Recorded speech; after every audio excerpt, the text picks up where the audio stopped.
Assalamualaikum warahmatullahi wabarakatuh. Kita bertemu dalam praktikum fisiologi tumbuhan. Pada pertemuan kali ini kita akan membahas dua materi praktikum, yaitu tentang difusi dan osmosis. Sebelum berbicara lebih jauh, ada baiknya kita mengetahui terlebih dahulu tujuan praktikum dari difusi dan osmosis. Tujuan praktikum ini yang pertama adalah mahasiswa mampu memahami dan menjelaskan pengertian difusi dan osmosis. Kemudian yang kedua, mahasiswa mampu menjelaskan perbedaan antara difusi dan osmosis. Dan yang ketiga, mahasiswa mampu memberikan contoh dari peristiwa difusi dan osmosis.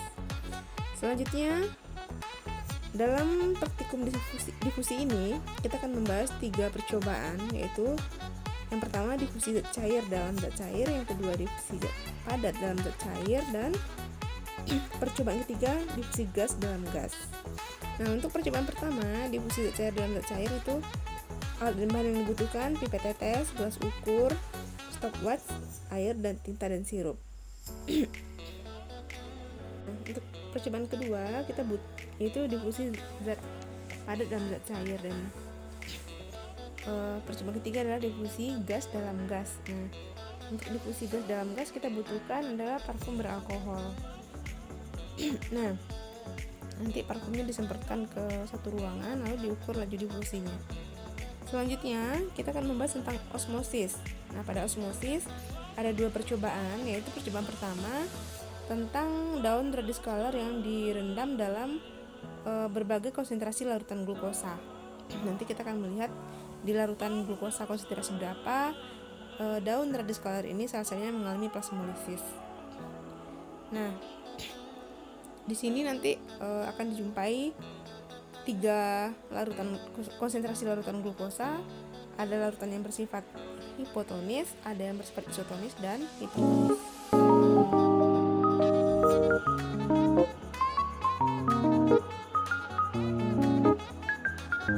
Alat dan bahan yang dibutuhkan dalam proses osmosis pada kentang adalah yang pertama garam, yang kedua adalah 2 potong kentang yang sudah dipotong masing-masingnya dengan panjang 5 cm.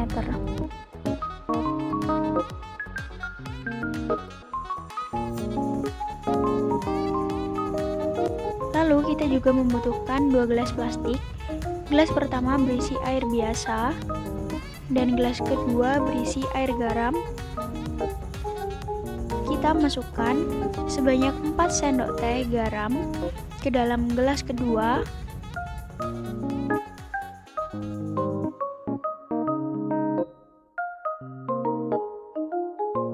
Lalu kita aduk sampai rata.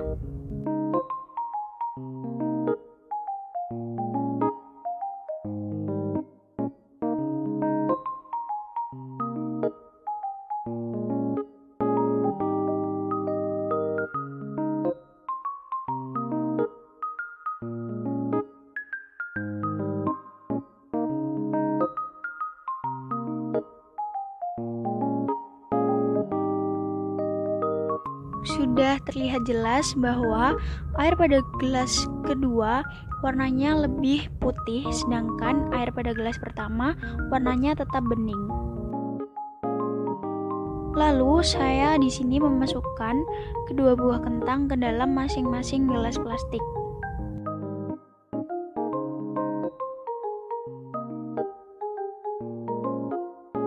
Lalu kita pasang timernya selama 30 menit dan kita lihat bagaimana perubahan yang terjadi antara kedua buah kentang tersebut.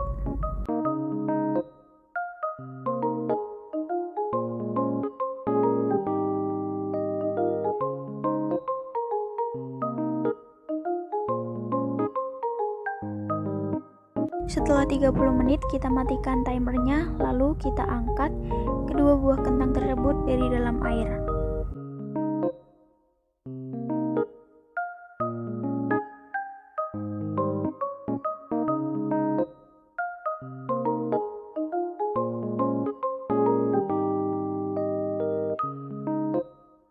Pada kentang yang direndam selama 30 menit di dalam air garam mengalami perubahan warna, yakni warnanya mulai kuning kecoklatan.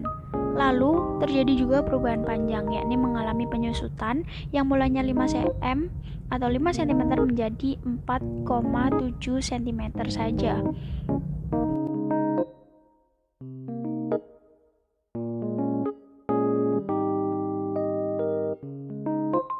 Pada kentang yang direndam dalam gelas pertama, yakni gelas yang berisi air biasa, selama 30 menit terjadi perubahan warna menjadi sedikit lebih putih dan perubahan panjang, yakni bertambah panjang yang awalnya 5 cm menjadi 5,1 cm.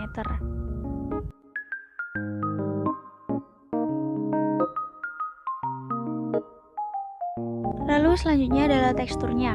Kentang yang direndam dalam larutan garam, teksturnya lentur dan tidak mudah patah.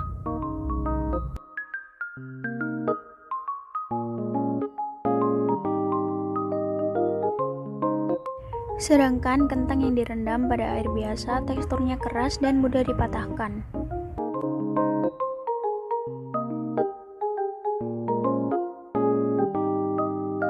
Ini adalah perbedaan tekstur kentang ketika ditekan.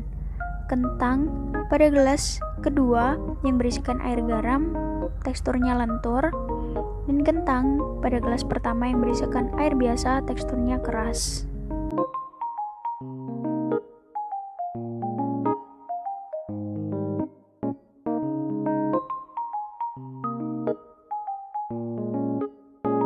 Selanjutnya adalah praktikum difusi pada air dan teh celup. Di sini kita hanya membutuhkan air panas, air dingin, dan juga 2 kantung teh celup.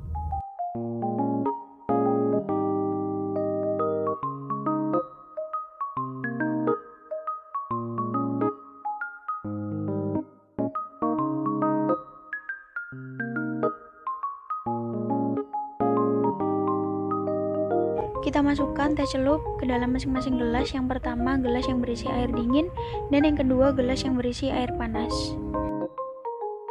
Kita pasang timer selama 15 menit, lalu kita lihat serta kita catat apakah ada perubahan antara air pada gelas yang pertama dan air pada gelas yang kedua.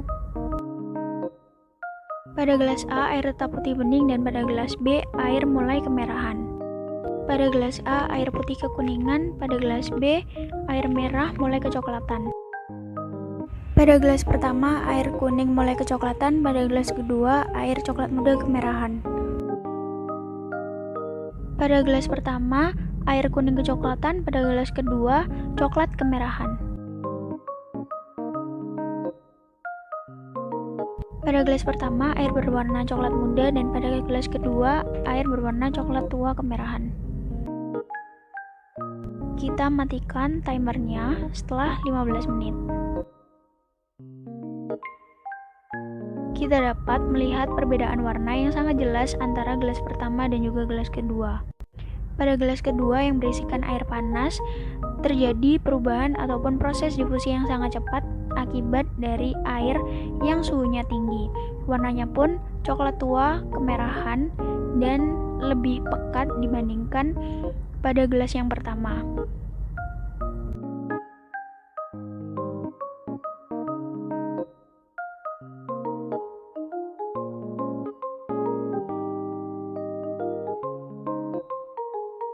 Pada gelas yang pertama ini yang berisi air dingin, proses difusinya lambat dibandingkan yang berada pada gelas kedua, dan perubahan warnanya pun tidak sepekat pada gelas yang kedua yang berisi air panas. Perubahan warna di sini menjadi coklat muda.